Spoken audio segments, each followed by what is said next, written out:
Hey, welcome back to another episode of A Modern Nonprofit Podcast. I'm your host, Tasha Anderson, and today we're going to be talking about fractional executives. And I certainly know this very near and dear to me because I run a fractional CFO firm, the charity CFO.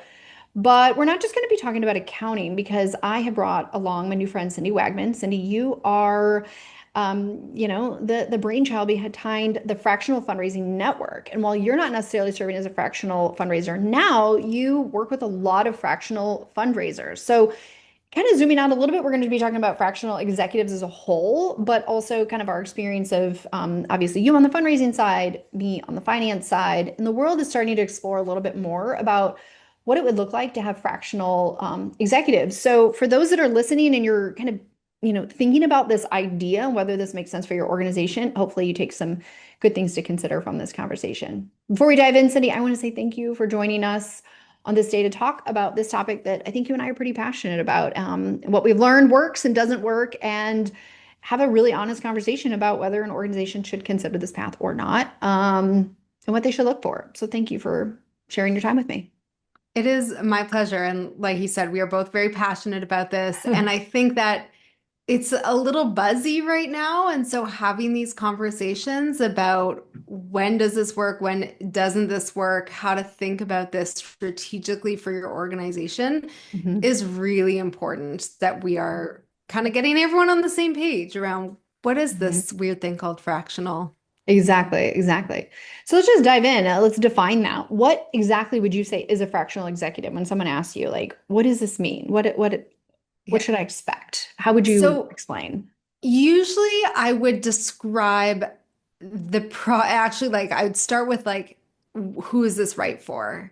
And the Mm, problem it's solving. So I would say organizations and fractional executives are not unique to the nonprofit sector. They exist and probably sure. existed first in the for-profit and very much like in the startup sector. So this Yeah. is a solution for organizations or small companies who are small and growing, Hmm. and they have a function they need fulfilled, whether it's CFO, fundraising, HR, usually not their core programming, but some Right. function where they lack in-house expertise. Hmm. And they really need to bring someone in who I would say sort of straddles the strategic oversight that's Hmm. required when you don't have that function in-house, as well as some of the day-to-day implementation. Yeah. So, whereas your alternative might be hiring that like junior staff, right? Like a coordinator or Mhm. someone who's doing some of the day-to-day,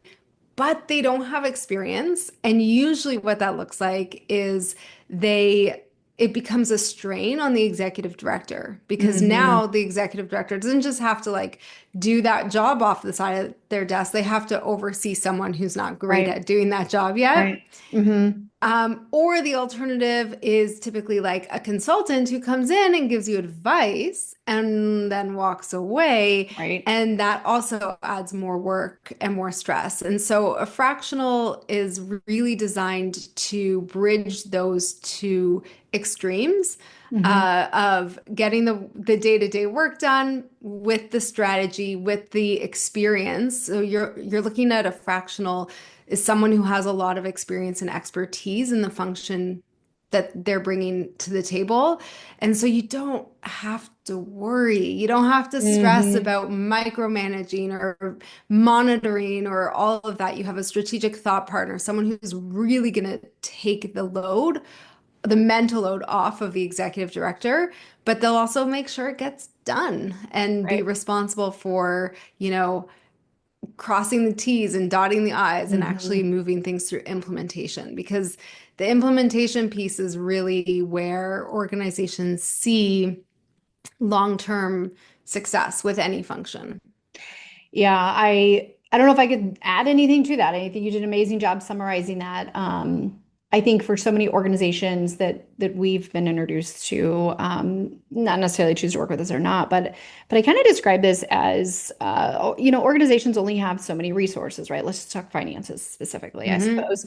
Um, and oftentimes they need a variety of skill sets within that particular department. They need a doer that's going to be able to execute, like you said, on a lot of the day-to-day stuff, but then they also need somebody to build out the strategy or oversee or develop the systems or the processes or workflow, put some structure around it, right? Maybe that's something that the executive director could do. Maybe they don't have time to do. Maybe they don't. Maybe they can't do because that's beyond what their expertise is. And maybe the organization's gotten complex enough. They need somebody that knows what they're talking about. But at the same time, the organization doesn't have the skill set in-house to define that. It's a little bit of a more of a turnkey option to get somebody Yeah. in there and hit the ground running. And so Yeah. I've really described this with nonprofits that oftentimes nonprofits need both. They need the strategic thought leader, like you had mentioned, but they also need a doer. And Yeah. oftentimes I find organizations may largely have like, we'll talk small to medium sized organizations, they have a budget for like a person or a partial of a person. Hmm. And so they have to Yeah. compromise between, do we go for the chief and bring them on board and they're actually spending like 80% of their work doing the day-to-day stuff that probably doesn't feed their soul, and they may get a little burnout eventually and arguably even leave the organization at Yeah. times. I know I've been in that seat myself before. Or alternatively, they hire, the day-to-day person, and they find themselves frustrated that that person can't do the strategy, or they're not really moving the needle on some of these initiatives in the way that the executive director hoped. So there's kind of this natural Yeah. tension that exists when you have to make this decision on hiring a person, and it has to be like Yeah. this or that. That you Exactly. can find one person to do like all of the To things do in a both of it. sustainable way Yeah. forever. Yeah. And the idea is you're getting a fraction of their time, right? So you're not hiring a full-time in-house person to come and do these things. And the beauty of it is that um, because they're experienced, it just takes way less time. Like they're Yeah. so much more efficient and focused. So both focused in terms of doing fewer things, but really making sure the right things are getting done, Hmm. and then also efficient when they do the things Right. so much faster and usually better quality than that, like, because most organizations, like their budget's limiting them to that junior person, right? That Hmm. coordinator level position. And this way you usually can get about the same output with a fraction of someone's time who has that experience. So absolutely that holding the tension of like, I like to call it like not compromising, right? I Yeah. always say like you get to have your cake and eat it too Yeah. when it comes to fractional because you get the best of all worlds. I also like to talk about sort of a three-legged stool, right? When you have, and we all know sort of that the three-legged stool, like Mhm. success for organizations comes from having the right strategy or focus, having a really clear plan, like who's doing what and when, Yeah. and consistent implementation. And a Hmm. fractional uniquely embodies all of those three in one, Hmm. and they're highly efficient. So, yeah, it's a great option for organizations who are they have some funding. They know they need someone, they need to bring someone in for that function, but they're feeling caught between the traditional options that are out there to fill that role. And this Yeah. is one that, again, you don't have to compromise so much. Right, right.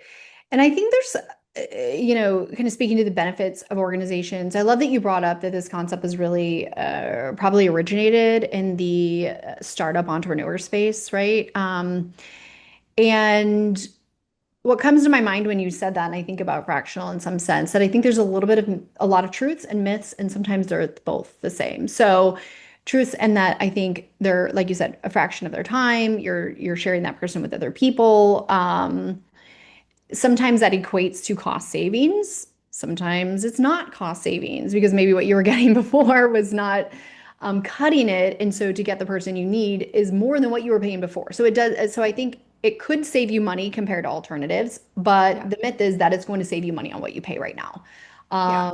I think And that's a I big always myth. say, like, it's not about quote unquote reducing the cost, it's about optimizing your budget Yeah. because you still need to have a budget for someone. Like, Yeah. this is not right for organizations who are like, we have no money for this function, but we need someone. No, you Yeah. need to be able to be in a position where you've grown enough that you are looking to hire. This Mhm. just allows you to optimize within the resources that you have. But I'd never say like you're going to save money, so Right. to speak, because may you're not be probably not. true. You're just going to get a lot more out of Right. the budget that you have.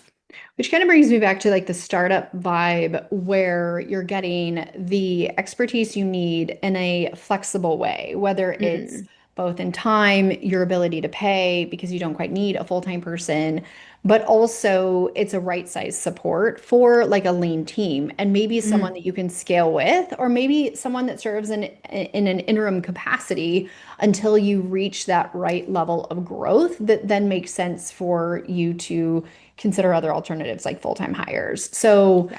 I think those are a lot of like truths and myths that maybe are the same thing, but I think maybe a better way to describe it is just some misconceptions on Hmm. what I've experienced when I'm talking to people about what a fractional anything looks like.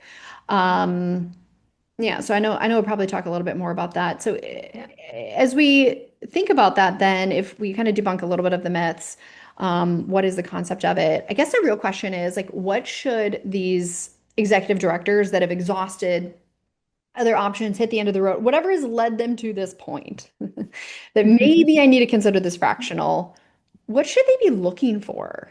Mm. Okay, I just want to also differentiate or call out something else that's going on in our sector Okay. before I answer that. And if I don't answer it, remind me. Um, because there is a shortage of human capital right now. And I see a lot of organizations where they're frustrated. It's been a year of having a Yeah. posting open and they can't hire it. And so one of the things I just want to identify is if you are looking for a full-time C-suite level position, like if you're big enough, if you're like we have the workload to support that, that's not you shouldn't be looking at a fractional to really fill a full-time C-suite level Mm. position. Hmm. It is for organizations that aren't quite there yet, um who are really looking at like that growth. Like we can't justify having that C-suite. And this sort of speaks to what you were saying in terms of like when do you start and then when do you graduate and start looking for that full-time position. But to answer your question, which I've forgotten then remembered and now forgotten again, how do you know or what to look for? Right? Yeah. That was the question. Okay. So, the first thing I will say is subject matter expertise. A Mm. fractional is someone who comes to you with experience. Um, there are consultants who consult in many different ways who don't have a lot of experience doing the function, and that's fine for certain things, but for fractional, I strongly believe that you need someone who has a track record of actually doing the work Right. for a number of years. I like to say at least 7. It's an Hmm. arbitrary number, like full disclosure, but Hmm. to me, that really speaks to they've been in the function long enough to have the strategic oversight. Yeah. Now, there's obviously exceptions to the rules, but generally speaking, you want someone who's an expert. That's the Right. whole point. Um, so someone with experience in that function. What else would I look for? Honestly, I would say someone who is not a yes person. So I Mm. don't know about you, but I've seen this. I don't just work with fundraisers now. I work with all types of fractionals, but I really noticed this with fundraising is that small organizations would come to me and they'd say, "We really need a fundraiser to focus on corporate, or Hmm. we really need a fundraiser to focus on grants." And I could tell you 9 times out of 10, Hmm. they're wrong. They have Mm. no idea what they need. Okay. And so, if you're looking for a fractional executive for any function, the benefit of a fractional is that you're looking for someone who's going to come in and tell you what you need, Hmm. not just someone you can be like, here's what we need, let me delegate to. Right. And so, I would actually encourage you to look for someone who's going to sort of push on some assumptions that you make in your organization Hmm. around what you think you should be doing. Because, like I said, very often, if you've been doing that function in house, it's kind of been like by the flying by the seat of your pants, and there's a Mhm. lot of room for the strategic input. So you want someone who's going to push you on those things. Um, Fractionals work remotely, so you don't, geography is not really that important. Um, yeah, I would say fit is all, like you want good vibes. You want Right. someone you Culture enjoy fit. working with Right. because they are part of your team, just in a different way. So um, but for the most part, unless you are, and I'll give you an example, but I would say like fractionals are generalists for the most part. You want someone Mm-hmm. who can come in and do be very, very broad at first and then get really specific. Okay. There are exceptions. So there are fractionals who do really, really specific things. Like the woman Tess in our network, she is now focusing on fractional and other planned giving work. So Gotcha. requests, like that kind of end of life fundraising stuff. Hmm. So there are fractionals who will specialize in those things. And generally, with that kind of thing, your organization knows already that you need that specialty. Right. But for the most part, I'd say they're generalists and they want to come in and figure out the strategy and then implement it. And in order to figure out the strategy, you have to kind of be a generalist. And I would say too, from my perspective, and I don't know if you would, I think I feel like you'd probably agree with this, but I think for a long-term successful relationship, also a really clear scope of work and Mm, some understanding of what you're hoping to get out of that relationship, yeah. because there is a thing when you're in the consulting world, as many of us know, especially for fractional. Sometimes people charge like by the hour, sometimes they do a flat monthly fee. And when you have like a scope creep and like what they originally signed on for, and then it keeps evolving or shifting and changing. And I think we can easily lose sight of what we originally signed up for. And just being really transparent about what we expected, what we originally signed up for, and not losing sight of that. Because I think when you start having money conversations, believe me, the consultant asking for an increase is uncomfortable. You, as your organization leading, may also budgetarily be uncomfortable. Yeah. And just really trying to create space for that conversation and understanding, because I have seen where that's really gone sideways with a lot of people I know kind of in the consulting space of that, the concept Yes. of scope creep. So Oh, I yeah. think having a clear understanding of that from the But get-go is probably important. biggest thing. And I will say for a lot of functions, you cannot get super specific until you start. Yeah. So I always say the first big deliverable is the plan, is Mm. the map of what happens in the 12 plus months that we're going to work together. And Hmm. usually I recommend starting with 12-month contracts. Yeah. That is the first deliverable because in my experience as a fundraiser, I can't give an accurate scope of work because, as I said, so often organizations just don't know what they don't know. So my Right. first job is to come in and figure out, okay, here's the plan. Here are the deliverables. Yeah. Here's what we're working towards. Sometimes I'll also see or recommend that that scope of work be actually a separate scope of work. And so what Hmm. I mean is Kind of initial sometimes assessment first or something. exactly, like you pay for the creation of a plan that acts then as the scope of work for the fractional work. Okay, I definitely want to talk about boundaries and scope creep from the consultant perspective because we have all been trained in the nonprofit sector, which usually means we've been trained to overwork. We're all really helpful. We want to solve problems. We want to do Hmm. good things. And we've all like that has become our kind of like way of working. Right. And so without intention, oftentimes we end up recreating the conditions of our 9 to 5 when we start consulting. And then we do end up scope creep, overworking, burning out, all the reasons why probably we started consulting in the first place. Right. And so clarity around both scope of work, but also just realistic boundaries. And the whole, like, I see organizations where they will be like, oh, it's so and so fractional. they'll start just like delegating all the things to the person Right. because they're good.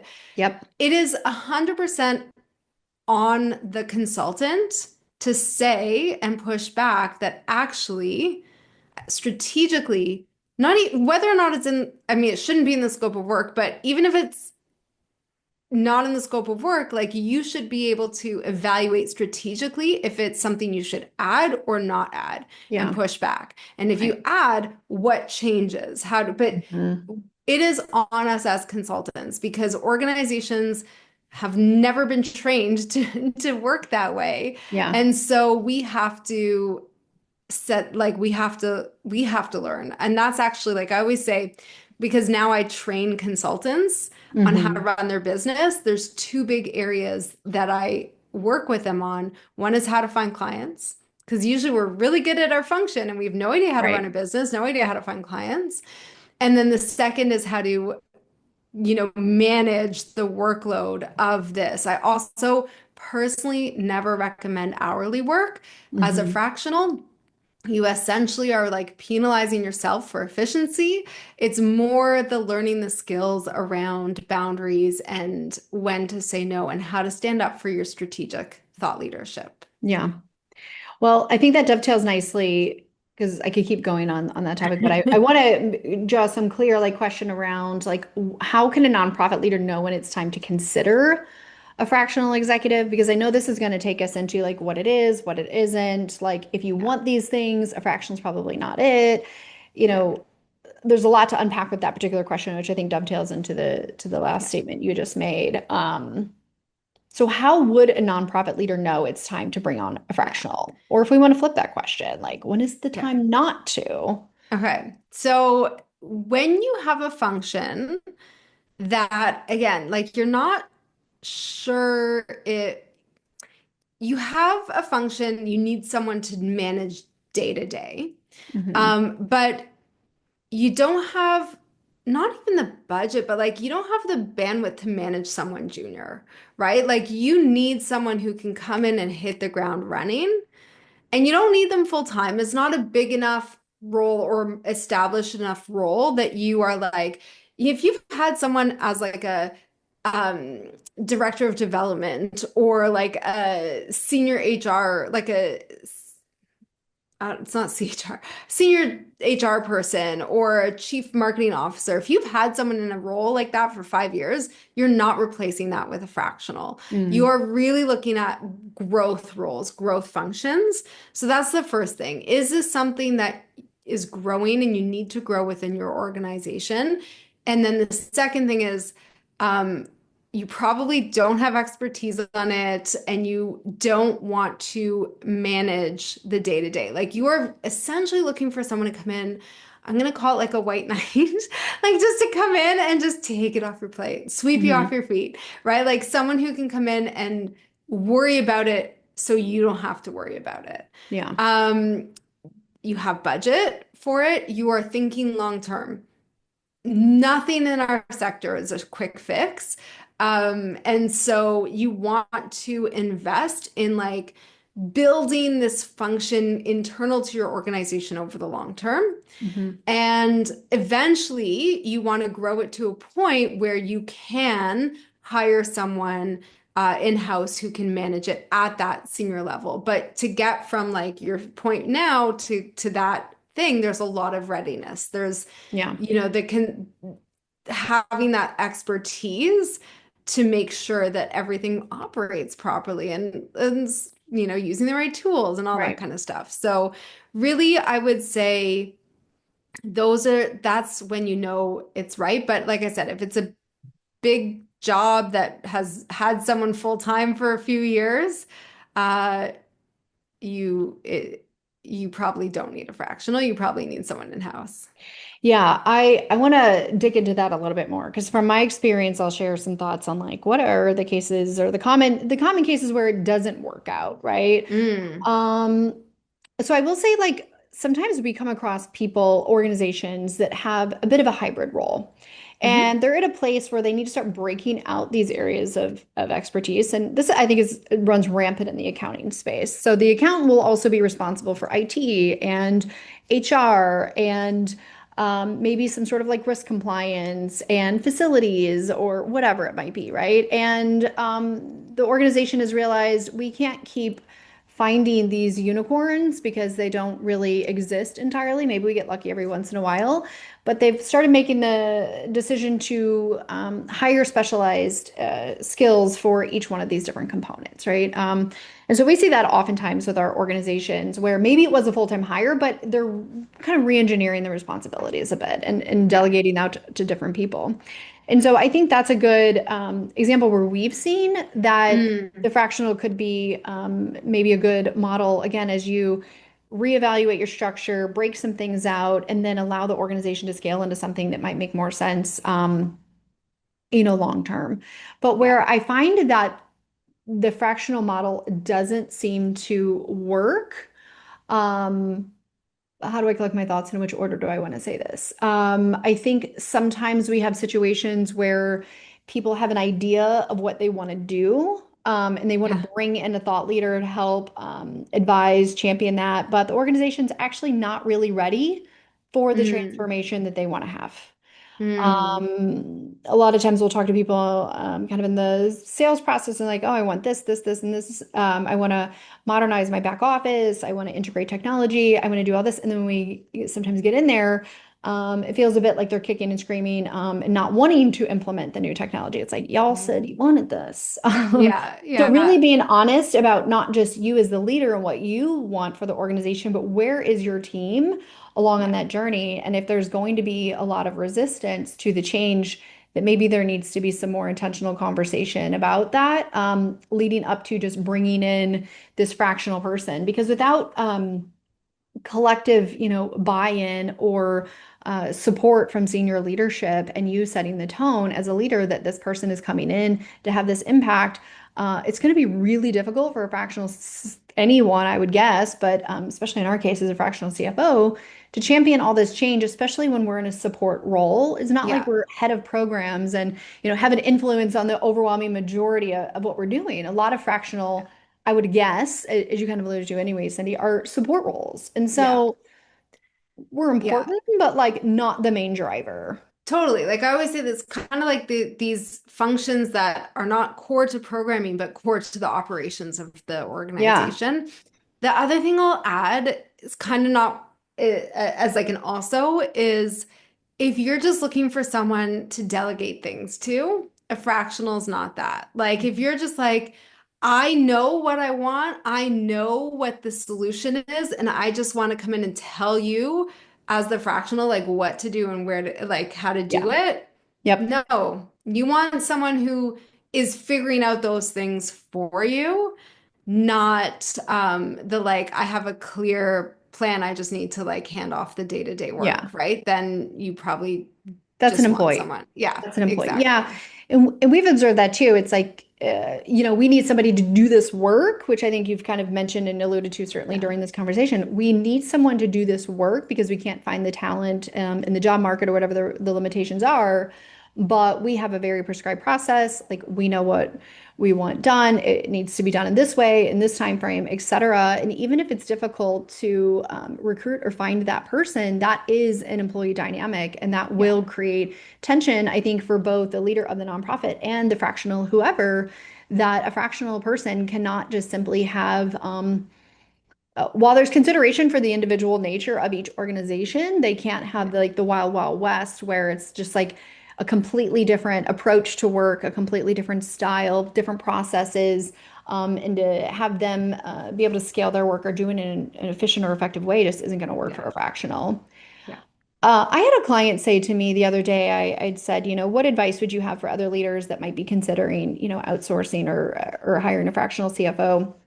And I'm kind of paraphrasing the quote, but it was really significant for me. It said something to the effect of, this relationship is going to be what you as the nonprofit leader are willing to put into that relationship. If you are not Mm, contributing and participating in that relationship, you're going to get what you put in. So if you just want to like hire this person, not really engage, not give a lot of support at senior leadership level, not champion the change, not like show up for the meetings, have the conversations, you can't be frustrated that things are not going to be successful. And I will say with some conviction, like I have hired lots of contractors on my own. And every time I hire an outside person to do something, I ask myself, what do I need to change about how I'm operating in order for this to be successful? Like, Yeah. I know I'm going to have to do things differently, whether it's more virtual meetings, whether it's like I need to do planning and prep on my end. I need to, like, there's got to be some change in the workflow in order for me to be successful Yeah. working with this person. And she also says that this client also said that you cannot delegate the decision making. And I want to go back to something you said, Sandy. Mm, You talk about the strategic partnership, this, the yeah. thought leader, right? This is an advisory role to you as the leader of a nonprofit, but ultimately you still have to make the decision. And I don't know about this on the fundraising. I think I see this on the fundraising side all the time. So I'm sure you're Everywhere. on that way. Yeah. But the Yeah. financial side, it's like, I'm not good at finances. I don't want to deal with finances. I'm going to hire a fractional CFO and they're going to call all the shots with the financial space. I see this a lot in the fundraising. Like, Mm, I'm going to hire a development director or a fractional development person or whatever it might be. And it's like, my hands are like washed of yeah. Yeah. responsibility. And that's just simply not the case for any business, any nonprofit. The Yeah. chief executive is ultimately playing a role in all of those At functions. the end of the buck stops with you, right? Your Like at the end of fractional the can't day. solve that for Yeah. you. It's not a Exactly. delegation of the decision making. Yeah. You're ultimately responsible for the decision while they can support you in advisory role.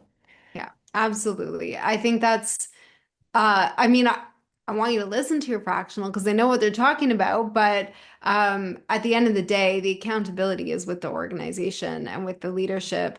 The one thing that I find so interesting, having worked with, I mean, I've worked with over 70 nonprofit fractionals, which collectively is well over 100, probably close to two or 300 nonprofit organizations. Um, there are organizations and they spend thousands of dollars a month, every month. Um, and the ED will consistently not show up to the meetings. Like most of the fractionals I work with, they require like 1 hour a week of the ED's dedicated time. Right. Okay, 1 hour. And Mhm. the ED will be like consistently canceling Yeah. or just not showing up. And then get frustrated when the deliverables aren't happening. Like you still have to show up at the table Right. for sure. If you cannot give an hour of your week to this function, that is a much bigger issue in your organization. Yeah. And it's quite I think, irresponsible to Right. make that investment without at least making the commitment to show up to support your fractional in the work that they're doing. So, similar on the vein of like, you can't delegate the decision making and you have to be willing to like, to be there and to show Yeah. up. Um, there's no one who can, like, sometimes I'll see with fractionals where they'll get frustrated, like emails won't be responded to quickly, Uh-huh. or like if I send a piece of writing that I want you to review and you haven't like you're not getting back to me, I'll say, fine, use that weekly hourly meeting and read the letter together and get them to sign off of it. Like Right. that is fine, but as soon as you take away that weekly touch point, and it's not doesn't have to be weekly. I don't know what you all do with your Hmm. clients, but like it could be biweekly, it could be Yeah. monthly, but like Right. you have that dedicated touch point in order to move things forward Right. sometimes. You can't ghost your Yep. consultant on that. We have the same issues. I do I do want to go back to like what I said before. Like if you are considering outsourcing, whether it's a fractional level or some other level or support, I mean, it just goes back to the question, like what do I, and by I meaning the representative for the organization or the collective we, what do we need to do differently to make this Hmm. a successful relationship? And to your point, sometimes it's like I need timely review of, drafts. I need submission of documentation. I help me help you. And if you Exactly. have going back to, when might it not be a good time?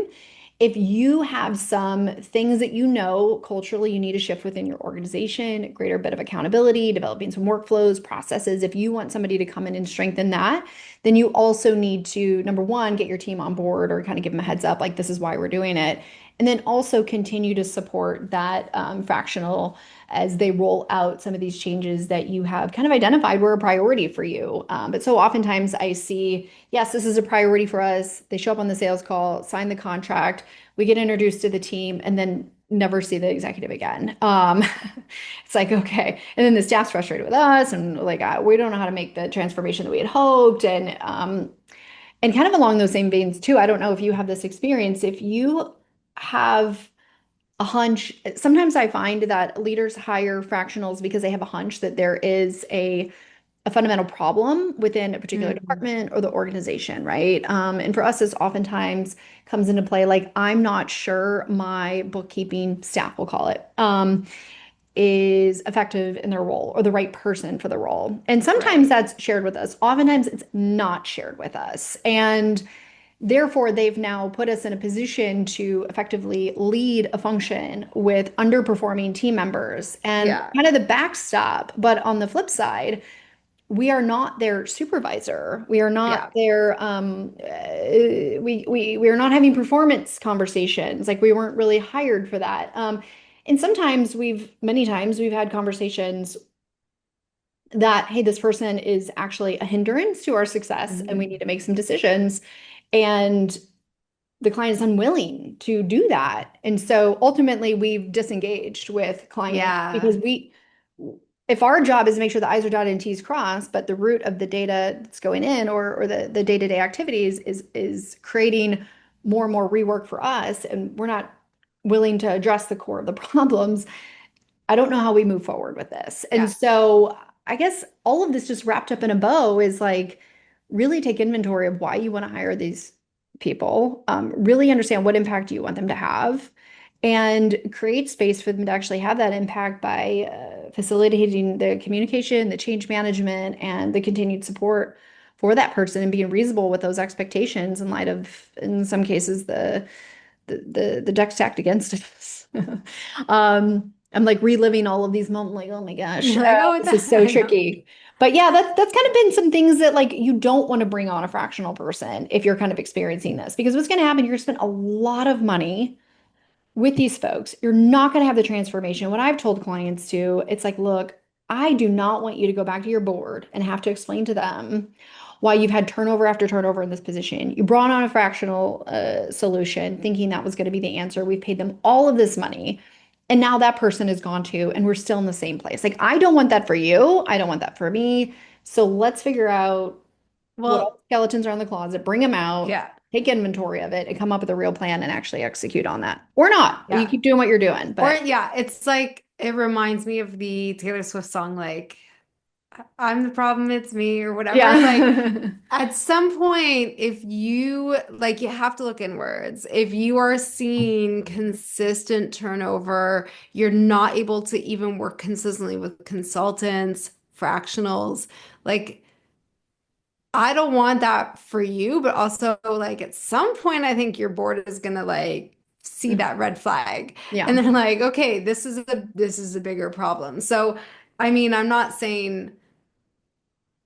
I, I'm not saying don't do it if you don't want to be like caught, but if you have to be willing to own your leadership and your commitment to bringing experts on and trusting their expertise and letting go. I think our sector, maybe it's not unique to our sector, but we do have a hard time letting go of things.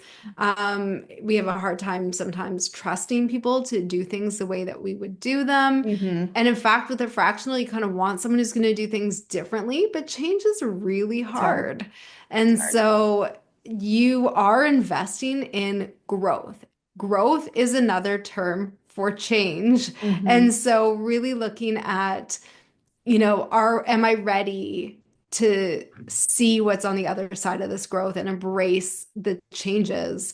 And it's super exciting. But if you don't want that, if you want status quo, and then definitely don't bring in. someone who's going to shake things up Yeah. as a fractional. Yeah. Yeah. Yeah, I agree with everything you said, and it's okay to like stay in an employee-employer relationship if that's what makes sense for you. There's absolutely nothing wrong with that. In fact, we definitely have conversations with our clients where we initiate like, hey, I think it's time where it makes sense. If you want things to be done in a very customized way, in a way that is very specific to your organization, like it's totally fine to have an employee, and we actually encourage it at times. So Yeah. I think we've shared a lot of things that give some food for thought on cases where it might be successful and cases where it may not be successful. And I always like to share the good, bad, and the ugly with people when it comes to that. So thank you for that conversation, Cindy. Now, Cindy, you do not work with organizations directly anymore, but there are people out here listening that are maybe considering, I have had a role and I'm thinking about doing fractional work, or maybe I've been trying to do some fractional work, but it hasn't quite been as successful as I want it to be. If people want to follow along with you, connect with you, or otherwise have conversations about how you might be able to help them operate a little bit more effectively in their goals of being a fractional executive, what advice do you give, or how would they contact you? How can we get in touch? Yeah, so this is like my calling right now. I basically help people launch their fractional businesses Hmm. in the nonprofit sector. So the best place is LinkedIn, Cindy Wagman. Okay. But if you are, so right now we're recording this, it's May 2025.